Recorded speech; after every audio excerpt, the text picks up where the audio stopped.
여러분 반갑습니다. 인생 토크 세상 만난 기쁨, 지난 시간에 이어서 오늘도 북일교당 로산 전성환 종사와 함께하고 있습니다. 로사님 반갑습니다. 반갑습니다.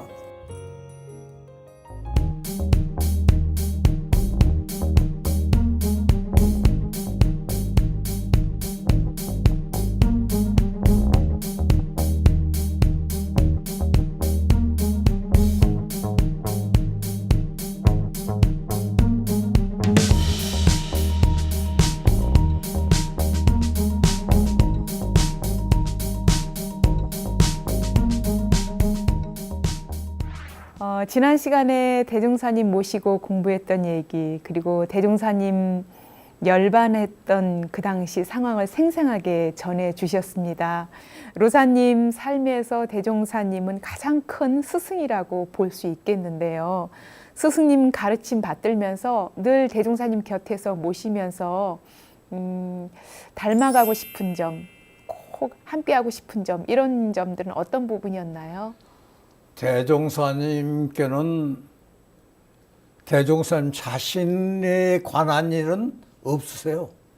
전부가 교중을 위한 것이고 교중사를 처리하신 것이지 대종사님께서 자기를 생각하시고 하신 일은 없습니다. 그 철저한 공심, 네. 그것은 저도 하려고 애를 썼어요, 지금까지. 제 사익보다는 공중을 위해서 노력한다고 생각하고 일을 해왔습니다. 저는 직장에 있으면서도 봉급받는 것을 노동의 대가라고 생각한 일은 없어요. 지금 사람들이 들으면 나보고 꾸중을 하는지도 모르지만은 저는 봉급은 생활비를 받는 것이다. 생활비를 받으니까 나도 전체를 바쳐서 일을 해야 한다는 정신으로 지금까지 살아왔습니다. 그래서 네. 그것이 공심이라고 하려나 모르겠습니다만은 그러한 것이 대종사님을 조금이라도 닮아갈까 하고 네. 행동한 것이라고 생각을 해왔어요. 일체 사심 없이 공익을 위해서 일생을 또 바쳐온 분이 또 로사님이 아닐까 그런 생각이 들어요. 대종사님 그 신법 닮아가려고 늘 정진해온 분이라는 생각이 듭니다.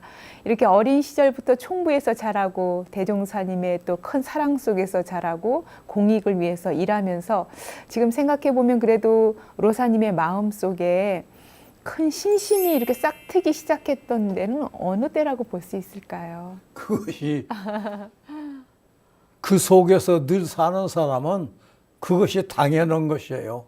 당연한 것이라 자극을 받을 만한 일이 별로 나타나지 않아요. 처음 온 사람들은 감격도 하고 참 느낌도 새로워지고 하는데 금강산 속에 사는 사람은 금강산의 아름다움을 모르거든요. 총부 안에서 평생을 살아 총부에 대해서 특별히 뭐 이때다 하고 생각할 만한 게 없어요. 저는 입교도 20살 때 입교를 했는데 그때까지 입교해야 된다는 생각이 없었어요. 나는 그대로 총부에 살았으니까 당연히 불법종교 회원이다 생각했지 입교를 해야 회원이 되는지를 몰랐어요. 그러다가 20살 때 공회당으로 놀러 갔더니 어른들이 너도 이제 성령이 되었으니까 입교해야지 하셔서 그 자리에서 비로소 입교를 했습니다. 그 정도로 그냥 당연한 일이 되어버렸어요. 네. 총부와 하나가 된 마음으로 늘 함께 하셨다는 생각이 듭니다. 계속해서 로사님이 이제 보훈의 일터에서 활동하셨던 내용을 좀 말씀 나눠보겠습니다. 교육계에서 이렇게 머무르시게 된 특별한 계기가 있을까요? 그것도 그러네요. 제가 사범학교를 지원한 것은 경제적으로 어려움 때문이었어요. 그때 사범학교 합격할 정도면 어느 중학교 가든지 다 합격합니다. 그런데 사범학교는 수업료가 없어요. 국가에서 그냥 가르쳐 주는 거예요. 그리고 더군다나 한 달에 7원씩 관비를 주어요. 돈 7원을 그때는 지금은 아무것도 아니지만 그때는 상당한 액수거든요. 그래서 그걸 받고 또 졸업하면은 의무적으로 취직을 시켜줘요. 각 학교에다 의무적으로 배정을 해요. 그래서 그런 것 때문에 사범학교를 지원했고 그렇게 해서 교육자가 됐는데 예. 사실은 교육에 대해서는 저는 싫어했습니다. 남의 운명을 좌우하는 그런 중책을 맡는 것이 도저히 부담이 돼서 싫어했어요. 그러나 그 길밖에는 제가 갈 길이 없어서 부득이 그리 간 겁니다. 예, 그렇게 해서 초등학교에서 이제 근무를 하셨는데 그 초등학교에서 근무하면서 또 여러 가지 추억이 좀 있을 것 같아요. 어떠세요? 제가 근무했던 때가 꼭 전쟁 말기입니다. 그래서 네. 날마다 작업이에요.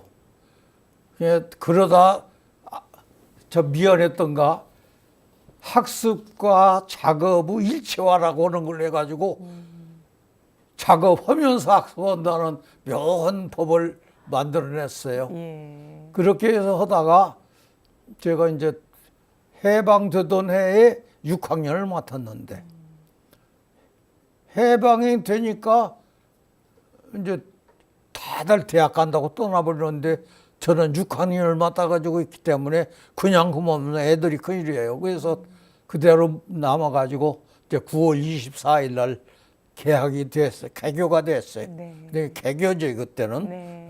개교가 돼서 6학년을 맡았는데 그때 교과서라고는 마분지에 인쇄된 국어 교과서 하나밖에 없어요. 네. 다른 건 아무것도 없어요. 네. 그래가지고 개학을 했어요. 별 수 없이 일본 산수책하고 일본 과학책을 번역을 해서 번역한 놈을 놓고 또 문제를 만들어 가지고 일문일답식으로 해서 그것 가지고 애들한테 가르쳤어요. 네. 그 국사 같은 것은 전혀 아무것도 없으니까 책을 만들다시피 해가지고 애들을 가르치고 해서 이제 6월에 졸업을 시켰는데 입학 시험은 9월이에요. 네. 그동안 이제 졸업했으니까 집에 석 달을 보내는데 졸업시킬 때 이제 앞으로 석 달 동안에 너희들 운명을 결정하니까 열심히 하라고 신신당부해서 보냈어. 네. 그때 우리 집에 호마가 한 마리 있어서 그걸 타고 멸례를 일주로 했어요. 네. 그런데 집에서 만난 애는 하나고 전부 둘이서 만났어. 일을 이거 하고 큰일 났다 싶어서 다음날 소집을 했죠. 네. 중학교 진학을 학생이 35명이었는데 소집을 했더니 한 명도 안 빠지고 다 나왔어요. 걔들을 데리고 아침 8시부터 밤 8시까지 근무를 했습니다. 네. 그때 뭐 그거 했다고 누가 돈 한 푼 수당 주는 사람도 없는 때 했어요. 그렇게 해서 35명 가운데 33명이 합격이 됐고 예. 더군다나 1위 공업학교는 수석 합격을 했어요. 그래서 참 그때 북일교당 북일면 학부모들한테 굉장한 찬사를 받고 그랬는데 네. 그것이 아마 유일한 초등학교 4년 반 동안의 그좀 네. 추억입니다. 네, 누가 알아줬던 것도 아니고 뭐 월급이 따로 있었던 것도 아님에도 불구하고 오로지 우리 학생들이 진학하기를 간절히 바라는 선생님의 그런 마음으로 가르쳐서서 무려 35명 가운데 33명이 입학을 했으니까요. 뭐 굉장한 불합격은 하나는 다음 해 합격했고 또 하나는 저희 아버지가 좌익이었어요. 그래서 행방불명 되어버렸어요. 예, 그렇군요. 그때 생각하면 지금도 뿌듯한 마음일 것 같아요. 그렇게 교사로 근무를 하다가 영산 지부에서 서무부장으로 근무를 하셨는데 영산 지부로 이렇게 옮기게 된 또 뜻이 있지요. 아까 먼저 주에도 지난 시간에 말했습니다만 예. 할머니의 소원이 전물신이라 저도 전물신 하려고 지원을 했더니 환영도 해주시면서 그 자리에서 서울로 보낼까 영산으로 보낼까 하시다가 네. 영산이 급하다고 해서 영산으로 배정을 해주셔서 영산에 부임을 했습니다. 예, 그렇군요. 거기서 2년 동안 근무를 했죠. 예, 거기서도 학생들을 또 예, 저는 가르치시고, 배운 배운 것이 그것이라 가는 곳마다 교육이. 예, 우리 예비 교모들 가르치는데 큰 역할을 하셨고요. 1952년 원기 37년부터 중고등학교에서 근무를 하셨는데 그 당시 좀 상황을 좀 전해주시죠. 그때 저희 집이 가산이 탕진돼 가지고 참 끈이를 때우기가 어려울 그때가 돼서 상산 종사님 함께 가서 여쭤 좀 써달라고. 네. 그랬더니 내일부터 나오소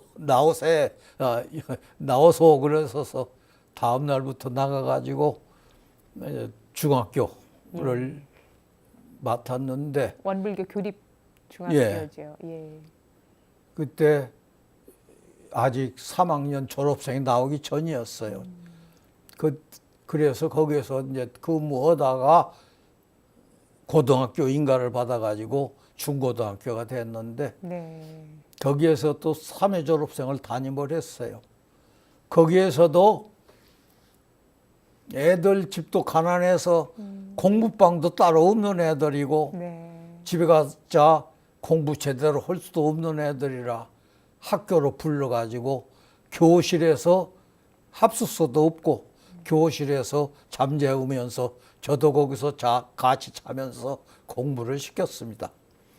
그랬더니 다행히 그해 서울 물리대 2명, 서울 공대 1명에서 초청 학교로서는 참 기대하기 어려운 성적을 올렸죠. 네. 그리고 거기에서 이제 중학교서부터 7년간 근무를 했는데 그때 헌타원 정성숙 교장이 저를 오라고 그래요. 그래서 그냥 교감으로 갔어요. 네. 저는 지금까지 취직 부탁은 해본 일이 없습니다. 다 오라고 해서 갔지. 예. 거기서 19년간을 근무를 했어요. 예. 17년 동안 근무했더니 미안했던가 저보고 이제 부교장을 하라고 해서 부교장이나 교장이나 두 번째 가기는 마찬가지인데 나는 그런 거 안 난다고 했더니 상산 종사님이 교정원장이실 때 예. 저를 부르셔가지고 가라고 그러세요. 네. 아 저를 생각해서 그러시는데 제가 안 간다고 생각하시죠. 그래서 부교장 직책을 맡아가지고 했는데 그랬더니 또 다시 대학에서 이력서를 내라고 그래요. 무엇인지도 모르고 그냥 이력서를 냈더니 그것 가지고 문교부에 가서 이거 전문학교 교장 자격이 되는가 좀 네. 봐달라고 했던 모양이에요. 그래서 거기서 오라고 해서 또 갔죠. 예. 가서 원광 보건대학교죠. 예. 그때는 제가 갈 때는 전문학교였어요. 그게 교장으로 갔어요. 예. 1년 지내니까 대학으로 승격이 되면서 학장이 됐죠. 네. 거기에서 13년 동안 근무를 해가지고 저는 그렇게 초창기 학교만 다녔습니다. 네, 가장 열악한 환경에서 처음 학교 설립할 때 202으로 가장 큰 역할을 하셨다는 생각이 들고 아마 지금 제자들도 많으실 것 같아요. 곳곳에서 제자들 만날 수 있을 것 같네요. 제자들은 지금 병원에 가면 간간히 만나요. 병원에 가면. 그리고 이 학교에 근무했을 때의 제자는 네, 특별한 경우 저희들이 와서 인사를 해야 알지 예. 그러는 모릅니다. 아, 그런데 또 여자들은 자기가 내 제자라고 자진해서 인사하는 사람이 그렇게 많지 않아요. 예. 학교 발전, 학교 초창기에 큰 역할을 하시고 우리 특히 교립학교, 교립대학이 발전하는 데 큰 공을 세우셨다는 생각이 듭니다. 이렇게 교육계에 근무하면서도 늘 원불교 교법을 전하려고 애쓰셨어요. 어떤 노력들이 있으셨어요? 저는 교감이면서도 조회 후원하는 제가 했습니다. 그래서 월요일마다 후원을 했는데 그때 이제 후나 속에 원불교 정신을 넣어서 말하죠. 그러나 노골적으로 원불교 정신을 내세웠다가는 학부모들한테 반발이 오니까 그러지는 못하고 그냥 좀 도덕적으로 가르치는 그런 도덕담이 원불교 정신이 되는 그런 말을 많이 했습니다. 네. 그러고는 아까 말씀드린 바와 같이 그 봉사하는 그 정신을 잊지 않고 네. 생활했더니 의타원 이영훈 사모님 계시죠? 대산 종사님의 사모님이시죠. 예. 그 어른이 저보고 학교 전무신자라고 그랬어요. 교당 전무신은 못 되니까 학교 전무신자라고 그랬어요. 어쩌면 한 교당보다 학교에서 많은 인재들을 가르치면서 더 큰 전무주신의 역할을 하셨다는 생각이 들고요. 원광 보건대학교에서 교리 상담소 설치하고 또 교직원법회 열면서 원불교 교화에도 큰 역할을 하셨어요. 그 내용도 좀 소개를 해주시지요. 저는 교수들 법회 출석을 독려하는 입장이지 교화하는 것은 교무님이 오시니까 학교 교무님이 애를 많이 썼어요. 저는 거기가 역좋은 것이지 제가 어떻게 교화를 이끌고 갈 수는 없었죠. 예, 교직원들을 독려하는 일도 사실은 쉽지는 않았을 것 같은데 다 교도가 아니었기 때문에 어떻게 뜻게 독려를 하셨어요? 제가 참석은 첫째, 네. 참석은 자체가 독려하는 것이고 교수들이 빠졌다가는 나중에 나보기 민망해서 참석하는 수도 있었을 것이고 그리고 그렇게 해서 교화를 받아가는 거죠 교수님들이. 네. 그리고 네. 교수 채용할 때도 그걸 이제 참작을 하는데 네. 때로는 거짓말해가지고 숨기고 들어오는 교수들도 있었고 그런 교수들은 들어와서도 교화가 잘 안 되고 그랬어요. 예. 정말 원불교 또 원불교 교립대학과 인연이 된 많은 분들이 우리 교법을 간접적으로 또 잘 알고 그 교법대로 살 수 있도록 아마 중간에서 직접 실천을 하고 몸소 실천하면서 모범을 보였을 거란 그런 생각이 듭니다. 교육은 사람의 운명을 좌우하는 그런 현장인데요. 그만큼 또 스승의 역할이 참 중요하다는 생각이 들어요. 평생 교육계에서 몸담으면서 로사님이 늘 중점을 두고 있는 어떤 교육관이라고 할까요? 교육인의 자세 어떤 거라고 생각하고 계십니까? 교육에 있어서 가장 중요한 것이 인성교육인데 인성을 잘 길러놔야 사회에 나가서도 환영들을 받고 중인들의 도움을 받아서 목표는 바로 성공도고 그런 것이라 인성교육에 특히 많이 힘을 썼고 네. 그래서 저는 세 가지를 주장했어요. 첫째는 정절, 둘째는 예절, 셋째는 친절. 절자가 세 개가 들어서 나는 그 삼절주의라고 그랬습니다. 삼절주의. 네. 정절이라는 뭐 일부 종사하는 정절이 아니라 초지 관철해서 자기의 목표를 흔들림 없이 밀고 나가는 그 정절. 예절은 이제 상봉하소를 잘하는 그 예절. 친절은 참 자기 희생을 해가면서 남을 도와주는 그 친절. 이 세 가지를 삼절주의라고 해서 애들한테 많이 강조를 했었고 그 다음에는 교육자는 제자의 소질을 잘 파악을 해야 됩니다. 교육자를 잘 만난 사람은 제 소질을 제대로 키워가지고 성공하고 교사를 잘못 만나면 그 소질을 키우들 못하고 그냥 사그라져 버리고 그런 수가 있어서 소질이 무엇인가를 잘 파악해서 네. 가르쳐내야 되는데 그전에 그런 일이 있었어요. 옛날인데 북일면 만성리에 13년 동안 서당을 대해서 한문 공부를 했는데 예. 제 이름 석자를 못 썼어요. 그런데 그때 일본에서 처음으로 물자세가 들어왔어요. 이제 논에서 물 품는. 네. 이 사람이 그 물자서를 보더니 다음 날은 도시락을 싸가지고 와서 하루 종일 그것만 쳐다보고 앉았어요. 그러다가 집에 가서 물자서 하나를 딱 만들어 놨어. 똑같은 걸요. 그 사람 보고 예. 멍청하다고 그랬어요. 천재라고 그랬어요. 만약 그 사람이 13년 동안을 물자세 그 방면으로 했으면 네. 얼마나 발전했을지 모르죠. 그렇게 소질을 하는 게 중요한 것이고 네. 그 다음에 인생 성공을 하려면 끈기가 있어야 돼. 끈기가 있어야 돼. 하나를 붙들었으면 끝까지 노력하는 그 정신이 있어야 되는 거예요. 나는 그걸 그 세 가지를 아주 중요하다고 생각해요. 교육자들이 인성교육 잘하고 소질 잘 발견해서 시종일관 밀고 나갈 수 있는 인간을 길러낸다면 그 제자한테 할 일 다 한 거라고 생각해요. 그래서 저는 교육 세 가지를 중점적으로 생각하고 있습니다. 예. 로사님의 그 철저한 교육관의 바탕에서 많은 학생들이 인성 교육을 또 배우는 기회도 되고 소질을 개발하는 데 큰 또 디딤돌이 되지 않았을까 그런 생각이 드는데 지금 문득 생각나는 제자 정말 로사님이 아끼고 그 뜻대로 받들어서 잘 함께 실행을 했던 제자가 있다면 생각나는 제자인 소개를 좀 해주실까요? 제가 지금 요가를 다니는데 네. 그 요가에 내 제자가 한 사람이 같이 다녀요. 예. 그런데 참 저한테 알뜰하게 잘해줘요.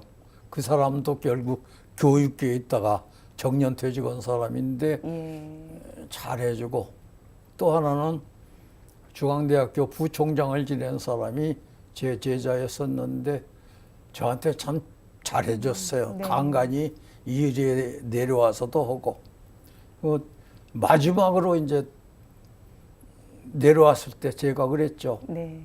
자네하고 나 이제 이 세상에서 이게 마지막이네 그랬더니 그것이 가슴 속에 와닿던가 갈려서 저는 한참 가다가 뒤돌아봤더니 네. 그때까지 서서 저를 바라보고 섰어요. 스승님을. 예. 참 그것이 사제의 정인가 하는 그런 생각이 들었어요. 네. 그러나 좀 제자 다 세면은 글쎄요, 10,000명도 될 것 같은데 만나는 사람이 그렇게 많지 않아요. 학교 현장을 떠나고 정년 퇴임을 했어도 그래도 함께 요가를 배우는 제자가 있고 또 함께 걸어가면서 인생을 얘기할 수 있는 제자가 있다는 거 참 행복한 일이라는 생각이 듭니다. 로사님께서 늘 평생 교육계에도 계시고 공부하시면서 늘 표준 삼고 있는 우리 교리, 교법은 어떤 게 있을까요? 그건 아까도 말씀드린 바와 같이 저는 공심을 주장한 사람이었어요. 저 자신의 이익보다는 공중의 이익을 위해서 많이 애를 썼고, 그리고 저는 글쎄요, 원불교 속에서 그냥 자라서 제가 느끼지 않고 내가 원불교이다 하고 생각을 않고 하는 일들도 원불교적으로 돼야 가는 것이 많이 있었어요. 네. 제가 원불교 교리를 실천해야겠다고 하지 않고 그런 생각 없이 하는 것도 결국 원불교 교리에 맞는 것이 네. 많이 있었다. 네. 이렇게 생각이 돼요. 네. 어린 시절부터 총부에 살면서 늘 스승님들의 그 뜻, 또 스승님들의 그림자를 또 항상 쫓으면서 살았기 때문에 아마 뭐 말씀으로 하지 않아도 일거일동이 다 원불교 교법을 실천하지 않았나 그런 생각이 드네요. 저는 예. 아까도 말씀드린 것 같이 5살 때까지 혼자 총부에서 단 한 명 예, 유일한 남자 아이였었고, 그래서 뭐 욕을 배우들 못했어요.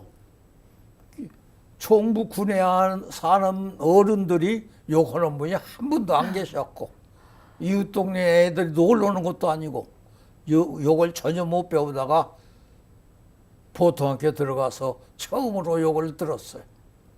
그래서 하도 신기해서 저도 한번 배워볼까 하고 욕을 하려고 하니까 웃음부터 나와요.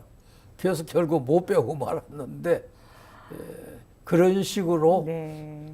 제대로 그냥 원불교가 몸에 밴 거 아닌가. 네. 그렇게 해서 제가 원불교가 이런 것이라 이렇게 됐다 하는 것이 아니라 그냥 하는 것이 제절로 거기에 네. 맞는 것이 아닌가 하는 네. 생각이 들어요. 예, 스스로 젖어들어서 그냥 생각이 일거일동이 다 우리 교법대로 그렇게 사신 분이라는 생각이 듭니다.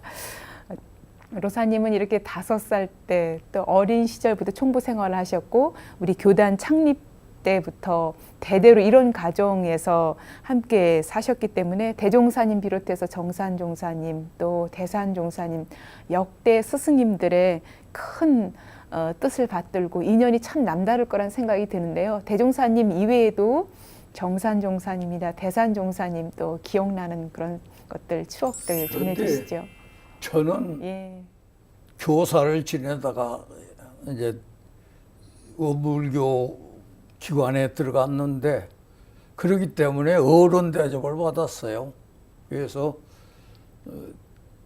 저한테 누가 교훈적인 말씀을 해주시는 것도 없고 잘못했다고 나무라시는 분도 없었고 그냥 제 직장에서 제 능력을 최대한도로 발휘하려고 노력한 것뿐이죠. 네. 그리고 다만 그 어른들이 하시는 행동을 봐서 그것을 배우려고 한 것이지 네. 어떻게 특별히 교훈을 내려주신 일이 별로 없었습니다. 네, 늘 가까이 계셨기 때문에 뭐 특별히 교훈이 아니더라도 또 몸소 직접 뵙고 또 실천을 해오셨을 거란 생각이 듭니다. 무엇보다 로사님의 이 원불교 신앙생활에 가장 큰 영향을 끼친 스승님은 또 어떤 분들이 그 외에도 있을까요? 저는 상산 박장식 종사님하고 응산 이완철 종사님을 모셨어요. 네. 그래서 그분들의 영향이 컸죠. 박장식 종사님은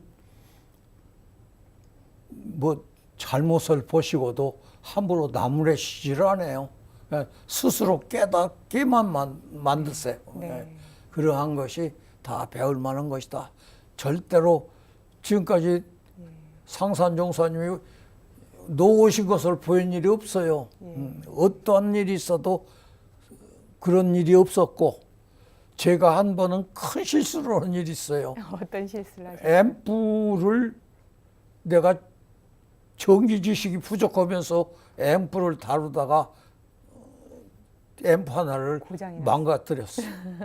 그것도 뭐 싼 것도 아니에요. 비싼 건데 예. 거기에 대해서 상산 종사님이 자네가 그랬담선 그 말씀 한 말씀이지 그 외에는 한 말씀도 없었어요.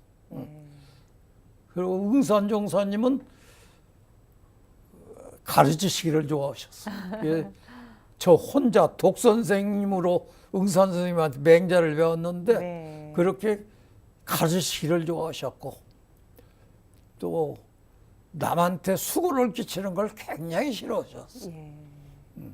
그래서 모든 일을 스스로 하시고 남 귀찮게 하시는 일이 절대 없으셨어요. 그러한 것이 결국 저한테는 영향을 미치지 않았나 네. 그런 생각이 네, 듭니다. 그렇군요. 우리 교단사에 크게 빛나는 선진들을 또 이렇게 모시면서 그분들의 신법을 닮아가려고 또 일생을 노력하셨다는 생각이 듭니다. 그리고 네, 저는 구인 선진님 가운데 일산, 삼산, 사산, 팔산, 정산 5 어른을 뵀어요. 그래서 이 어른들을 전부 아버지라고 하고 컸어요. 기원자는 전부 아버지고 네, 대산종사님과 숭산종사님은 그때 총각이셨기 때문에 삼촌이고 삼촌.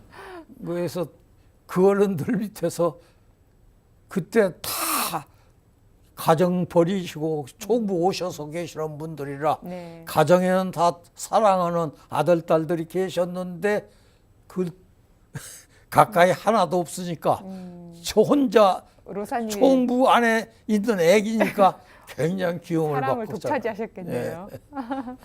그런 큰 어른들의 또 사랑을 받으면서 아버님으로, 형님으로 모시고 또 삼촌으로 모시고 이렇게 생활을 하셨네요. 로사님은 교단 내에서도 뭐 여러 가지 활동들을 참 많이 하셨어요. 예, 좀 소개를 해주실까요?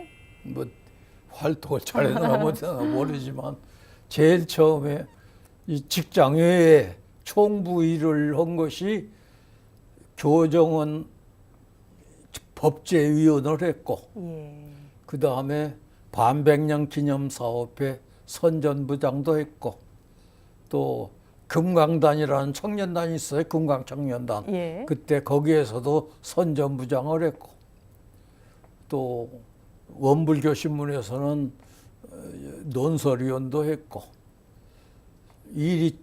이리직구의 원덕회가 있는데 그 원덕회 회장도 했고, 네. 또 북일교당 교도회장하고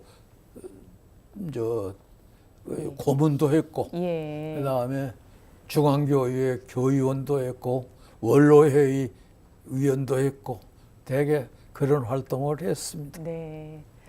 교단 내에서 뭐 여러 가지 활동을 하셨는데 선전부장이라는 그 표현 자체가 참 아마 홍보부장 뭐 이런 선전부장. 선전을 많이 하고 다니셨나요? 저는 가는 곳마다 선전만 시켜요. 네, 그랬군요. 참 이름이 독특하고 재밌다는 생각이 듭니다. 현재 북일교당 교도로 활동을 하고 계신데 이 북일교당에서 교당 활동하면서 가장 기억에 남는 일들 또 어떤 것들이 있으세요? 북일교당에서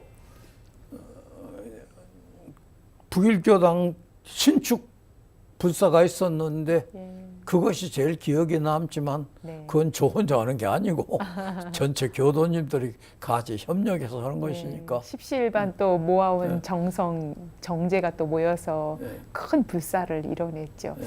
아마 북일교당은 뭐 평생을 또 교당에서 하셨기 때문에 애정이 깊을 것 같아요. 북일교당 자랑도 좀 해주세요. 북일교당 자랑이요? 글쎄요, 무엇을 자랑해야 되나. 하여튼 북일교당에는 특별한 부자가 없어요. 다 그 정도로 다 네, 살고 있는 네. 거라 그분들이 다 열심히 협력이 돼가지고 네. 모든 사업을 착실하게 해나가고 있고, 네. 또 가만히 보면은 보궐진이라고 애를 쓰시는 그런 분들이 많이 계시고. 네. 사실 뭐 경제적으로 부유해서가 아니라 그 마음이 있고 또 공심이 있고 그러면 꾸준히 또 모으고 모아서 큰 교당을 이뤄가는 것 같아요. 아마 우리 북일교당 교도님들이 한 분 한 분 그 교당을 향한 마음, 공심이 지극해서 또 큰 불사도 이뤄내고 공부도 하시지 않는가 그런 생각이 들고 아마 지금 지켜보면은 로사님도 뿌듯하고 그러실 것 같아요. 예. 로사님께서는 이런 가족으로 또 지금 자녀분들도 다 이런 가족으로 함께 신앙생활을 하고 계신데 살면서 어떤 늘 살아오면서 삶의 목표랄까 어떤 걸 목표로 또 늘 표준 잡고 사셨어요. 가정생활 하시면서. 가족들한테 바라보고 싶은 것은 네. 첫째, 신앙을 굳건히 세우라는 것이고, 둘째는 다른 사람들한테 잘 어울리라는, 자기 독불장군으로 살았다가는 결국 큰 손해를 보니까 잘 어울려서 협력해서 사는 그런 인간이 되라는 것이고, 셋째는 계율을 잘 지켜서 예. 인격적으로 훌륭한 사람으로 성장하는 그런 것을 자식들한테 바라고 있죠. 예. 지금 자식들은 집에 살고 있는 자식은 하나도 없고 전부 외지에 살고 있는데 집에 오면 제일 먼저 일원상 앞에 사배를 올리게 합니다. 그러고 나서 저는 인사를 받아요. 그런 것이 다 신앙심을 길러주는데 보탬이 되는 거 아닌가 하는 그런 생각을 갖습니다. 네. 보통 가정에서는 오면 할아버지한테 먼저 절하고 그럴 텐데 할아버지가 아니라 일원상 법신불전에 먼저 기도할 수 있도록 그렇게 또 늘 습관을 그렇게 들이셨네요. 그리고 가족들이 모이는 자리에서는 덕담을 하실 때 가족 너희를 건강해라 이 말씀보다는 법문을 먼저 하셨다고요. 어떤 말씀들을 가족들에게 이렇게 하셨어요? 여러 가지 있죠. 최근에 한 것은 역시 견성을 하는 말씀이 있습니다. 할아버지가 손자녀들한테 너희들 견성을 해야 된다 이렇게 말씀하시면 늘 그런 걸 강조하시니까 아마 자녀분들이 어떻게 또 생각하세요? 그런 말씀하시면 지금 아직 나이가 적어서 그런가 부회장 지낸 아이가 둘이 있고 네. 또 자녀분들 가운데 예. 교당에서 예. 그리고 직접 이제 교도 생활은 아는 하나는 하나도 없고 다 다 교당 생활하고. 교당 예. 중심적 인물이 되어서 네. 활동들을 잘 하고 있습니다. 네. 로사님 인생을 이렇게 생각하면서 아, 그때 참 내가 취사를 잘했지. 아, 그 부분을 참 잘했지. 이렇게 생각하는 부분들이 아마 있을 거예요. 많으실 것 같은데 그 가운데 지금 떠오르는 생각이 있다면 어떤 게 있을까요? 저는 할아버지가 당대 500석을 하셨거든요. 네. 무일푼으로 해가지고 500석을 하셨는데 결국 그 할아버지가 아들이 성장하기 전에 돌아가셔서 그 재산은 그냥 할머니 친정 조카가 와가지고 결단을 내버렸어요. 그래서 조금 남아 있었는데 그것을 교단에 바쳤습니다. 네. 바치면서 생각하기를 그 재산은 할아버지 재산이다. 내 재산이 아니야. 내가 차지할 것이 아니다. 그래서 그런 생각으로 할아버지를 위해서 교단에 바쳤습니다. 네. 그것을 제가 잘했다고 생각하고 있어요. 네. 우리나라도 자손한테 재산 물려주기보다는 오히려 그런 방향으로 자기 능력대로 네. 사회에 환원시키는 그러한 정신들을 넣어줘야 되지 않나 하는 네. 그런 생각을 해봅니다. 네. 참 쉽지 않은 그런 선택이 아니었을까 하는 생각이 드는데 선뜻 교단에 또 희사를 하고 일생을 돌이켜 볼 때 가장 좀 흡족하게 잘한 취사로 또 여기고 자랑스럽게 여기고 계시지 않을까 그런 생각이 듭니다. 로사님은 교단적으로나 또 사회적으로 의미 있는 그런 삶을 살아오셨는데요. 또 재가 교육자로서 여러 가지 역할들도 하셨을 거라는 생각이 들어요. 우리 많은 교도님들에게 재가 교육자는 좀 이런 역할을 해야 된다라고 전하고 싶은 말씀이 있을 것 같아요. 어떻습니까? 제가 교육자는 이제 교무님한테 적극 협조해 드리는 것이 제일이죠.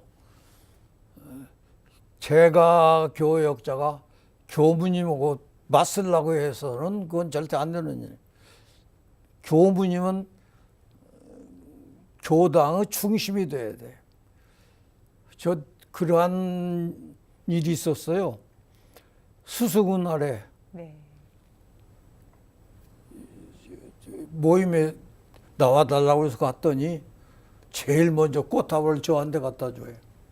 그래서 왜 이러냐 했더니 법위가 제일 높은 게 그렇다. 이건 아니다. 교당은 교무님이 중심이 돼야 돼. 제가 교도는 교무님의 교화를 받을 사람이요. 그러니까 나라에도 옛날에 칙사대접이라는 게 있었어. 중국 사신이 오면은 임금과 맞서서 같이 대화하고 그래. 예. 동등으로 취급해서 칙사하고 예. 임금하고 예. 마찬가지죠. 이 교문인들은 종법사님의 사신으로 와 계시는 분들이요. 그분들이 이제 끝나면 또 돌아가니까. 그러니까 칙사로 대접해라. 그러니까 이것이 까딱 잘못했다가는 그 질서가 어긋나버려. 네. 교무 중심이 끝나. 그러니까 지방교육, 재가교육자는 어디까지나 교무님 보좌 역할을 해야지 자기가 중심이 되어서는 안 된다. 그런 의미에서 재가교육자는 생활을 해야 되고 또 하나는 교당 유지 발전에 중심적으로 활동을 해야 된다. 네. 교도를 받아들인다든지 뭔 사업을 한다든지 할 때에 가장 앞장서서 노력하는 그러한 교육자가 돼야 되고 또 그 제가 교육자들은 선배 교도들이니까 모범을 보여줘야 된다. 그래서 교도는 이렇게 해야 된다는 그 표상이 돼야 네. 된다. 이런 생각을 합니다. 예, 그렇군요. 우리 제가 교육자분들이 아마 가장 또 애쓰시기도 하고요. 교당에서 예, 또 주인 역할도 하면서 로사님께서 말씀하신 내용도 또 함께 잘 상기를 해봐야 되지 않을까 또 그런 생각도 해봅니다. 9순이 넘는 인생 돌아볼 때 가장 보람 있었던 일, 또 좀 아쉬움으로 남는 일 있다면 어떤 게 있는지 좀 전해주시죠. 아마 보람은 뭐 많을 것 같고요. 저는 보람보다는 후회되는 일이 많습니다. 제가 뭐 잘한 일이 있어야 보람을 느끼겠는데 그런 것이 별로 없어요. 그래서 보람을 느끼는 건 없고 후회되는 것이 많이 있어요. 다만 제가 모처럼 교역자가 되려고 나섰다가 가정사정으로 결국은 도로 집에 들어앉아 버렸는데 그것이 참 제일 마음에 걸리는 것이다 하는 말씀을 드리겠습니다. 예. 아마 그 정말 희망했던 정우주 씨는 뜻을 끝까지 이루진 못했어도 더 큰 역할들을 저는 하셨다는 생각이 들어요. 우리 교단에서 더 큰 역할들을 하시고 많은 인재들을 배출하는데 큰 역할도 하시고 또 오늘처럼 이렇게 대종사님을 직접 뵙고 그 소중한 말씀을 많은 분들과 나눌 수 있어서 더 큰 기쁨이고 보람이지 않을까 그런 생각이 감사합니다. 듭니다. 원불교 103년, 원불교 103년 이제 새로운 세기를 이끌어가면서 앞으로 교화와 또 교학 뭐 여러 가지 노력들을 좀 많이 해야 될 텐데 2세기, 원불교 2세기에 어떤 역할들, 또 어떤 것들이 좀 필요하다고 보십니까? 제가 뭐 교단적으로 큰 생각을 해본 일이 별로 없어서 무슨 말씀을 드려야 될지 모르겠는데 하여튼 첫째 원불교는 두 길이 있으니까 인생의요도하고 공부요도 두 길이 있는데 인생의요도에 대해서는 다들 참 열심히 잘하는 것 같은데 공부요도에 대해서는 글쎄요 그렇게 크게 드러나는 것이 별로 없을 것 같아요. 그래서 공부요도에 더 성의를 내야 된다. 공부요도를 제대로 해놔야 후생이 잘 되니까 후생에 가서 잘 살기는 하려고 몰라도 참 바른 정신을 가지고 네. 밝은 생활을 할 수는 없으니까 해당는데 더 좀 열심히 노력들을 해주는 것이 좋겠다. 네. 그런 생각을 합니다. 네. 앞서 자녀분들이나 손자녀분들에게 견성을 하라고 진리를 깨치라고 네. 말씀을 강조해 주셨듯이 또 많은 분들에게도 수행을 좀 제대로 하라는 그런 말씀도 주셨습니다. 우리 로사님 뭐 연세에 비해서 더 정정하시고 지금도 많은 활동을 하고 계신데 이제 앞으로 또 어떤 서원을 갖고 계신지 전해 주시지요. 앞으로 세운 이 생에서 세우는 어떻게 가질 수가 없어요. 이제 오늘 밤에 갈지 내일 갈지 모르는 상황에서 그런 건 소용없고 그냥 내 생에 가서 내 생에 가서 역시 재생의세 예. 성불재중의 그 뜻을 잘 이어가서 목적 달성하는 그것만 바랄 뿐이지 앞으로 뭐 며칠을 살지 모르는데 할 일이 없어요.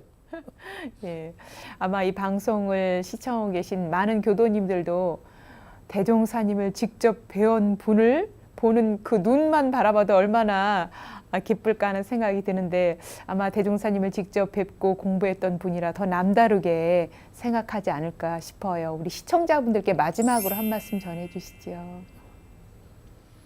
하여튼 좀 교단의 발전, 이 교단의 발전을 위해서 우리들이 있는 힘을 다 합해야 된다. 지금 기독교에서는 좀 막 그야말로 열심히 교도 권장들 많이 하고 있는데 우리는 그만 못한 것 같아요. 좀 더 열심히 교단 확장에 노력을 해야 될 것이고 또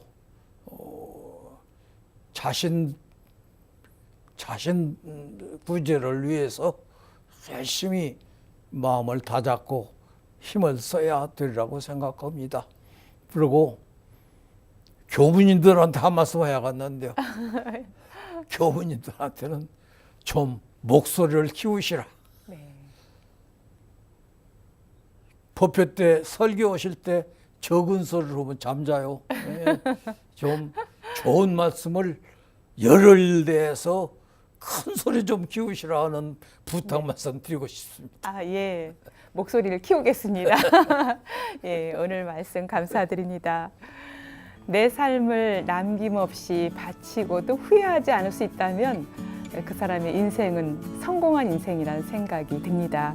오늘 여러분이 만난 분은 영생의 스승을 모시고 또 자신의 인생을 송두리째 바치고도 희열심으로 살아가는 특별한 분이란 생각이 드는데요. 인생 듣고 세상 만난 기쁨, 오늘 소태산 대종사님의 친견 제자로 그 뜻 오롯이 받들고 일생을 공익에서 활동을 해오신 분이죠. 로산 전성환 종사와 말씀 나눴습니다. 로사님 오늘 귀한 시간 고맙습니다. 감사합니다.